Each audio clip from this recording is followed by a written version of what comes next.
Head Politics, and we are here to discuss.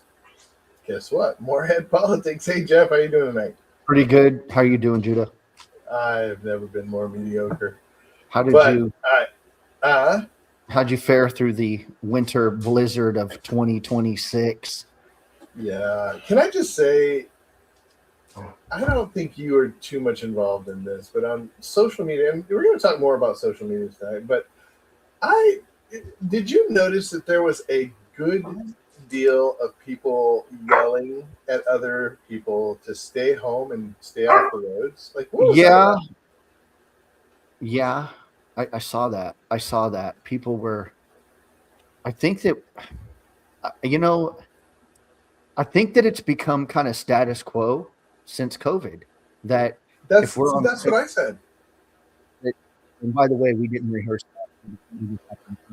Um, it just becomes now got to go on lockdown, and everyone's quick to be like, "What are you doing outside?" And don't go outside and what are you doing? And on social media. So There was even somebody who said we are under a shelter in place or shelter in what was it, shelter in place, I think. And everybody was like, "What? No, there's no mandate to stay home." Now, right? We want to be safe. I We apologize. want to I apologize. No, it's okay. I thought I appreciated what you said when you got on and talked about respecting the authorities. That need a little space to clean up. They don't want to be out there saving people left and right. However, I just felt like there was an exorbitant amount of this pearl clutching, like you said, same thing I saw during COVID. Stay at home, do your part, and that really pissed me off. And Sunday all day I wanted to get in my car and drive on the roads, and this is something I struggle with. Lord help me get over my this knee jerk reaction. I've been called a contrarian. When people tell me I can't do something, I'm not allowed to do something, particularly when they are not my pastor, my father, my boss, my wife. These Right. are people that don't know me and telling me, and nobody actually told me that. But Right. what were your thoughts on that? Well, I concur where, I've always been one of those people, good, bad, or indifferent. Tell me I can't, and I'm going to do it. Sometimes I'm like, all right, say I won't, and I will.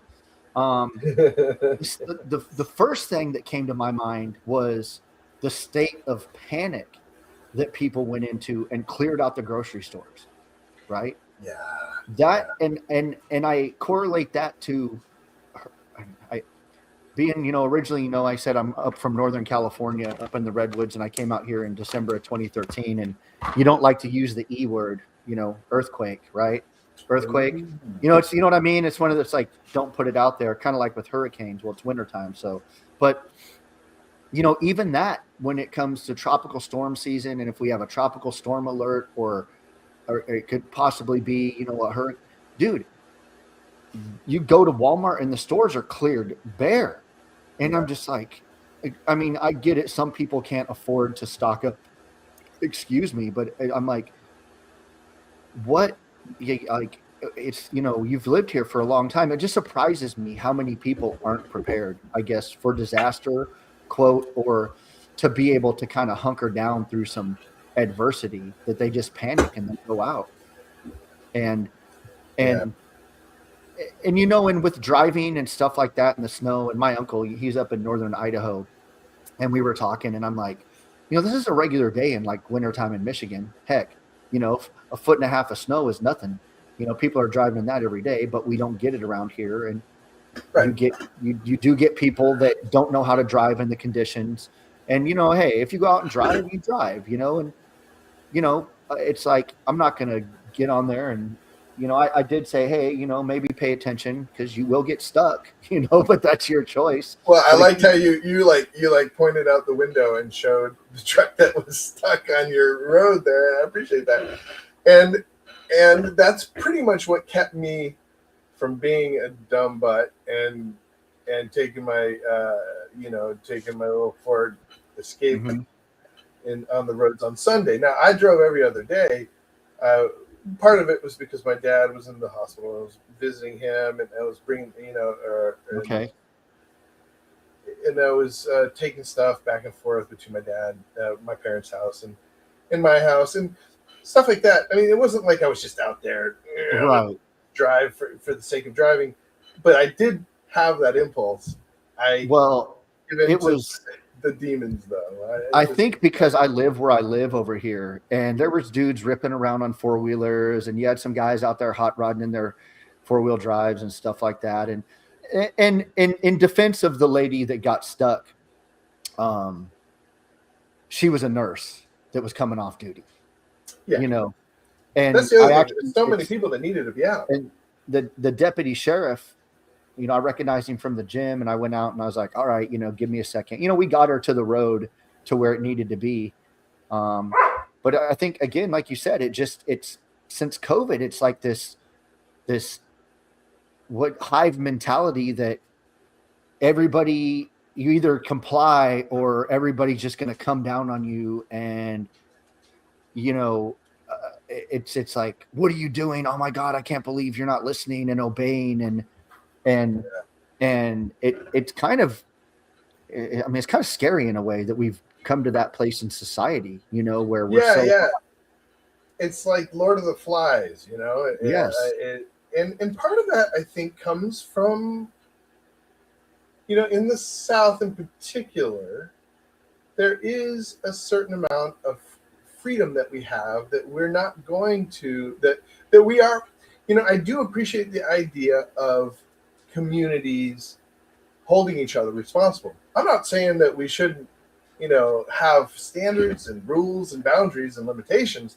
I'm right. just saying that it did remind me a lot of the people that ruined businesses, ruined American businesses, ruined lives by uh, by promoting this idea of shelter in space, No, shelter in place, shelter in no, place. you're right. And I finally stopped engaging, but we were having conversation. I was talking about, how ill prepared I felt that the city was.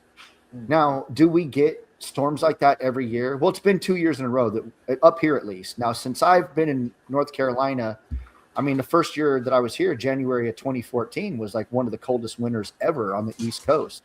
You know, Really? it was a big nor'easter like this. Yeah. Um, Mm.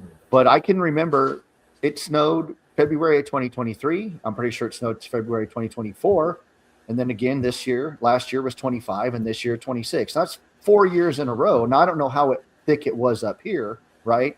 But last year again, it got deep enough Yeah, last year and was that's where seven I was inches, something like commenting, that. and I said, they knew it well enough in advance. And in my opinion, I said, well, across the board, the governor, to me, he could have activated National Guard heavy equipment units and said, hey, go get your front end, dozers, go get your graders. We're going to activate those units, and we're going to have them standing by to clear the roads. And, people are like, well, that's state. And it's like, well, that's what your taxes go for. Right. I mean, they could have done it. They knew ahead of time that this storm was coming in statewide. And I even think that at a state level, and not that I've ever been mayor of a city, and I'm not doing this to go in, but to me, I'm like, I would have been on the phone making calls like, hey, we need like a plow. We need a couple plows here. What can we do?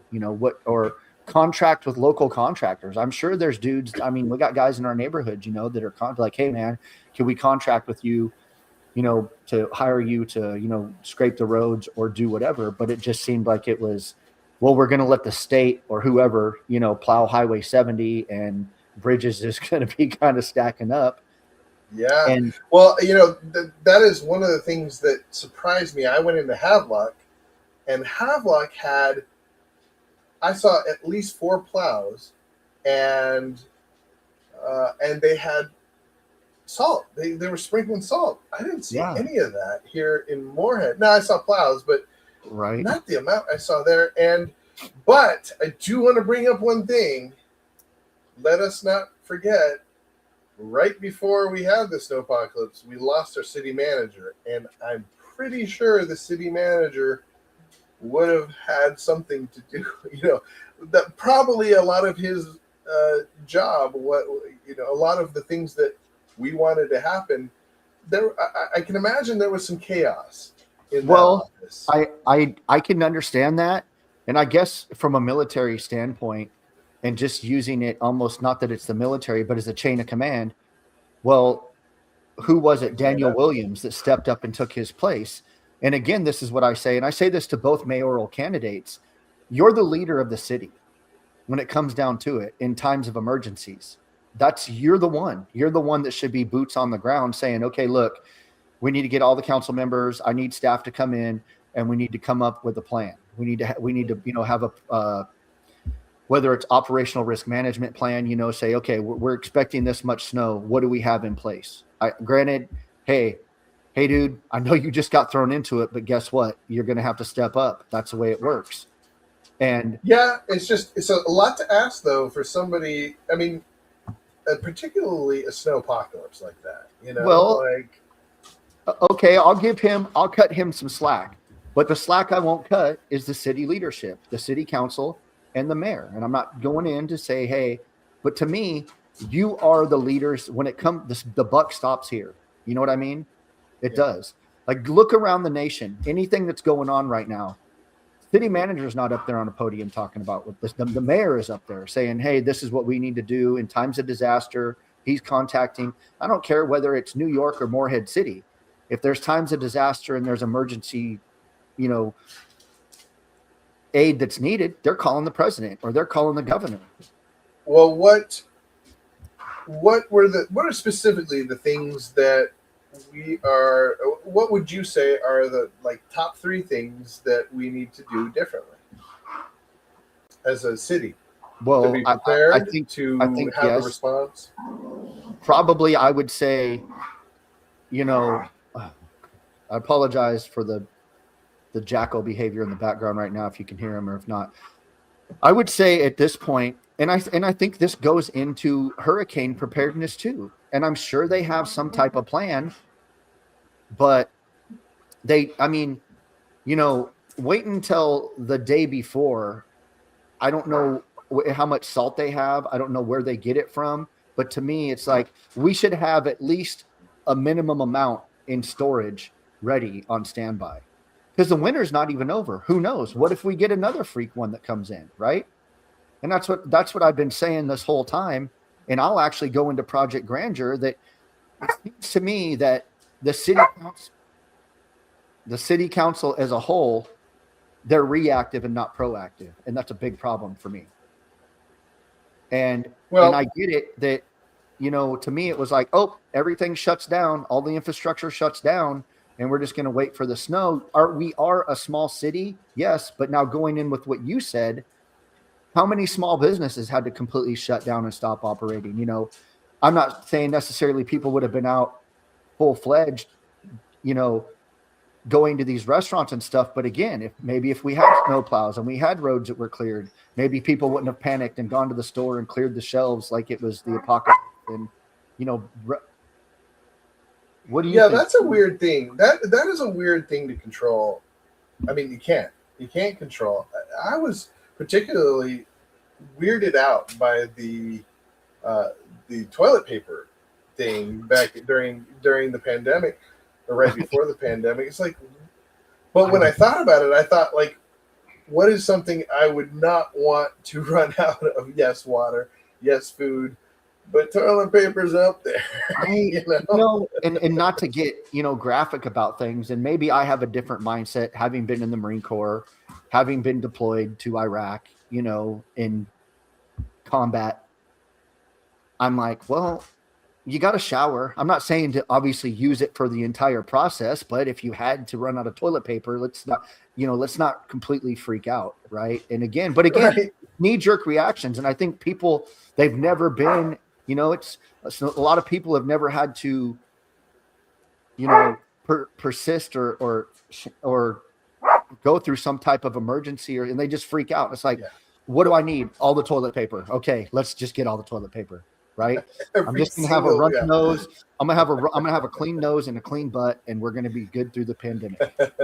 Well, that may have been part of it. Was the idea of the sniffles? I mean, because we didn't, for the Snowpocolypse, nobody went out and got all the toilet paper, and maybe it Right. was because people were thinking about the extra, flus that were going on with COVID. But I want to segue from that to this idea. So tomorrow I will be talking to Jerry Jones about this stuff. Hopefully, I can bring some of this stuff up, not in a combative way. I'm just curious. That's mainly Right. the reason for these interviews. I hope to get you in one of these interviews. Yeah, I don't And mind. we want to reach out to people, not just at the top, but I really want to get to know some of these other people like Nyberg, Guthrie, and now Rice as well. Right. Is so I did want to. We talked a little bit about the sheriffs last week. Do you have anything? We're going to continue to reach out, but did you have anything to add? I do think we should. We didn't really talk about Franklin Rice. So do you know anything more about him? I kind of looked him up a little bit.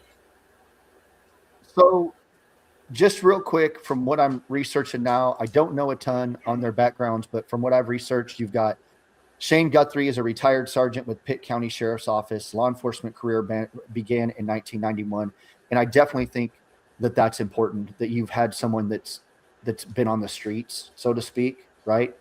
Yeah. It says his key points are focusing on equipping patrol cars with AEDs to improve cardiac arrest response, plans to establish domestic violence prevention unit, and enhance community for safety and support. John Nyberg, current chief deputy, Carteret County. So he's already been, he's there.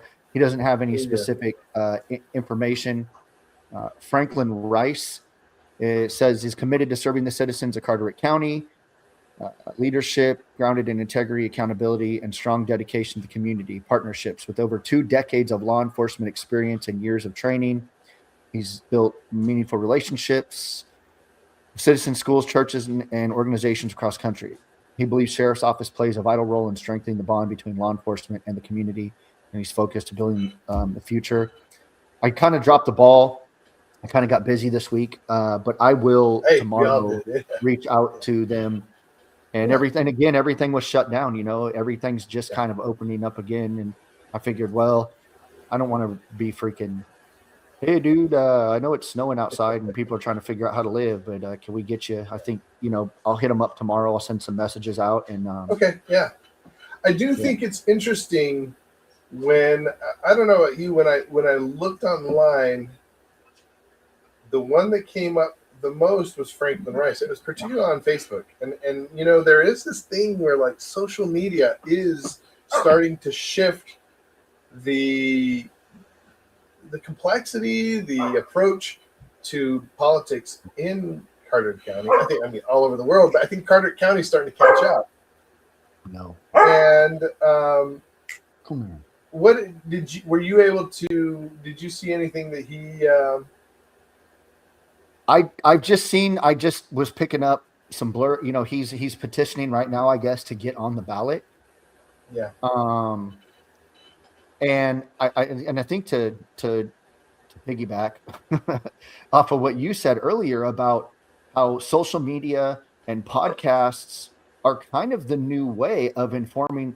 I want to almost say we're the new news sources that people are kind of trusting as reliable news that's not influenced by politics and money and sponsors and whatever, that it's a platform where you can get on and just have a real life conversation.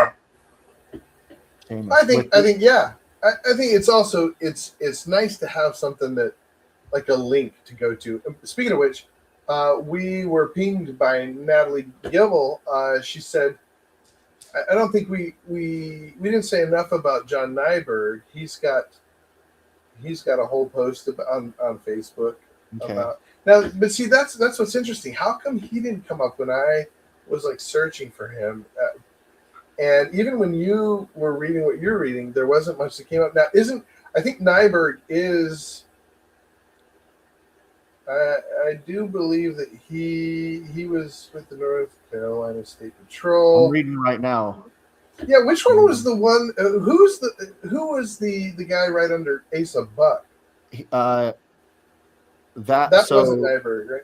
So John Nyberg is the one who was with the State Highway Patrol, ended his career as a captain. No, the one who is the current. Oh yeah, that's John Nyberg, current chief deputy of the Carteret County Sheriff's. Chief So deputy. for 38 Yeah. years. So I mean, he's sort of the heir apparent, right? Maybe. Yeah. You would think he would be the one that would just, like you were talking about earlier, the next man up probably has the best grasp of, the systems, processes, and resources that are available to the sheriff.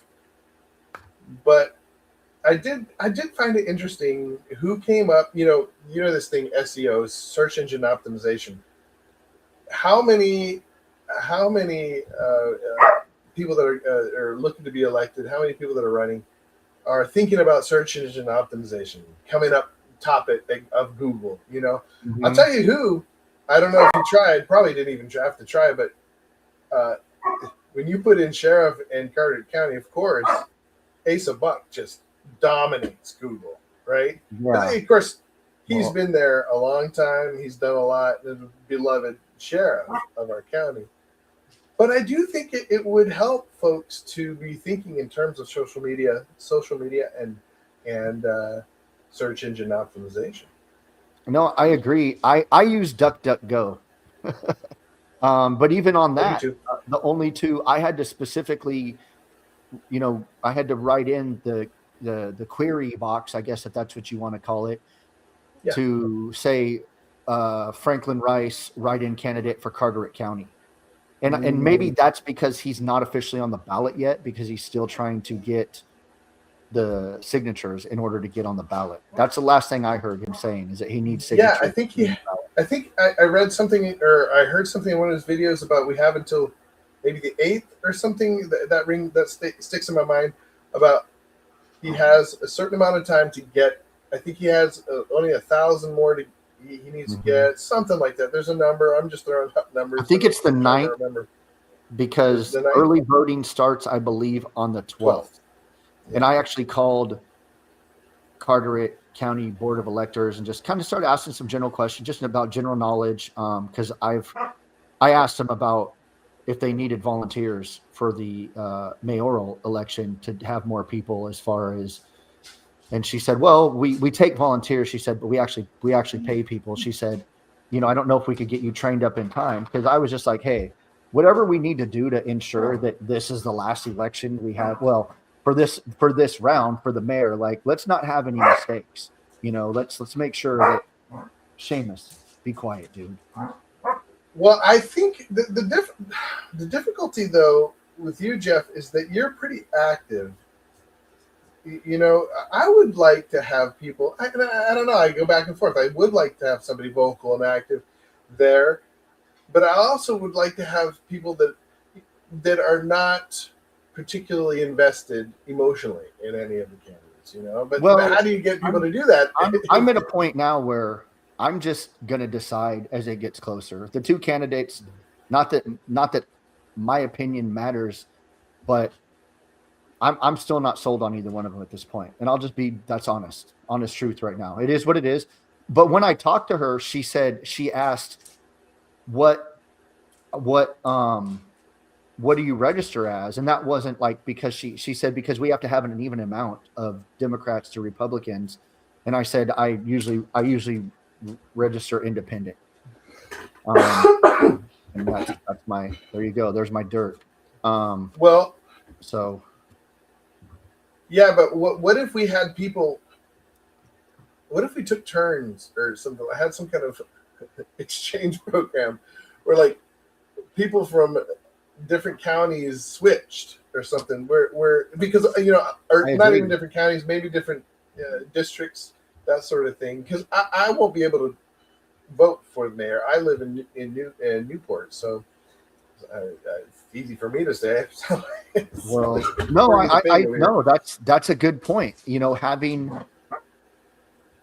people monitor that aren't directly involved in the outcome of the election. Seamus, I apologize, dude. Yeah. Yeah. Anyway, it's something to think about. I did want to go through and look at who is. Let's see here. Lay down. We have different, like, Do not eat that. you know, I think it's important to think about the different elections that are coming up more than I feel like mayor is sucking a lot of the wind out of everything, even though it should have already been done by now. We do have other elections going on, and so I just wanted to highlight some of those. Let's see. Can I change? Yeah, I can switch around here. So the one that I didn't realize was that Celeste, friend of the show, is again going to be running against Jason Moore. I didn't know about that, and something to, because I really want Celeste to win, so I'm just thinking ahead at these different districts and who's going to be running, who's going to be who I'm going to be voting for. Some of these districts I do get to vote for. Okay, yeah, no, I think I agree. I think it's important, and I think that really that this whole thing with our mayoral election coming up, that may hopefully I hate to use the word. Hopefully, it woke some people up, right? Yeah, I think it did.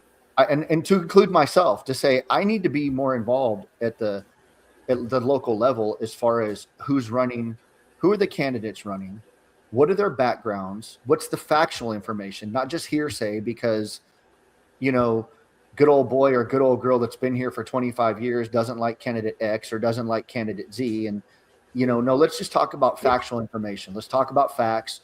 What are they going to do? And that's why, with the platform like we have going, I think it's important that, I still feel whether it's the local Fox news station, they're only going to ask certain questions, or, your typical debate where they get, whatever, 5 minutes or 3 minutes to rebut. It's like, no, let's sit down and let's have a conversation like two normal people would, and give the community an opportunity, to ask questions, not an opportunity to just come in and, drop bombs on them and, vent their anger. No, let's ask some educated questions and find out, and then we can make a good, educated, wise decision for who we're going to vote in to be the next leader of our city and who's going to represent us in the Senate and all of that.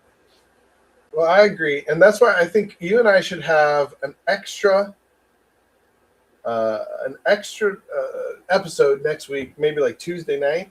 Okay. Where we focus solely on the information for each. So we gather information for each one of these, this election, so that we have some facts. So it's not just like, oh, this guy's doing this doing that, but actually present some facts. Right. Both of us can present to each other a couple of candidates. We can divvy them up, and really get down to the nuts and bolts of who's running this. No, if we really care, we should probably look into it. I think so, and I think that you and I can talk offline, but the whole thing as far as experience matters, and okay, I do think experience does matter, and I'm not trying to say that to sway, but again, where you say let's go in and let's look at the candidates and their qualifications, and what is your experience in leadership and leading things and doing things, and maybe what has been your response to certain events over the years while you've been so you've been in this position in this government. What were your responses when this happened? Kind of go in there and we can sum it up and say, this is what they've done, this is their actual leadership, this is what they do, and give them, if they want to reach out and give an opportunity for them to say, hey, this is what I would do here or there, whatever. Yeah. I agree. And eventually I'd like to be able to lend some information in terms of polling. Like, we should at least have an unofficial poll, like here, where we put something up as we Yeah. get, right now we don't have very many viewers, but one day we Right. may have We more. got And 3. Wait, we got 3. That's 2 more, I think, than we had last that's time. right. If you're watching now and you care about Moorhead politics, tell us who you care about. Yeah. Or if you don't care, tell us you don't care. Yeah. That's real too. Well, we're Uh, about out of time. Did you have anything yeah. else you want to talk about? What about, No. okay, I did say at the end we might zoom out and look at more. I know you're pretty interested, pretty invested in more national politics right now. Well, I'm interested in it, all of it, and that what we do on the local level, the federal level affects us also, and like you said, I think let's just not get tunnel vision. We need to pay attention at the local level, but we also need to pay attention to who we're putting in office that's going to hopefully, I mean, is there a way to make a change at the federal level at this point? It looks pretty bleak, but I'm going to try to be an optimist about it. Yeah, unfortunately, I feel sort of jaded when it comes to, like, you're talking about the Epstein files and It's other stuff is it too. surreal? Is surreal even the right word to say? Like, and I was thinking about this, and I know, we usually go 30 minutes, but I was thinking about this, and I said, it's almost not that I'm saying, even in the gym, like, I'm not saying we got to get in there and get into giant debates about it, but, it seems to me just like everyone's just like, we're just willfully pretending that it didn't happen. I don't know. You've got your people on social media who are the big influencers, and they're always going to be the ones that are on there being the pundits and, basically the mouthpieces for both sides. But at local levels, I'm just like, I'm surprised people aren't more coming out. Like, I think we need to normalize on our side the fact that it's not some hocus pocus tinfoil hat conspiracy. Like, there's some serious heinous stuff that's been going on for years in our government, and it's been covered up on both sides. It's both sides of the aisle are just as culpable. And I agree. And well, that thing about what do you do about it? Because it's not just the politicians. The politicians seems to be sort of a reflection of the general society. When you look at Hollywood, who exactly. is sort of our own, I don't know, royalty of sorts.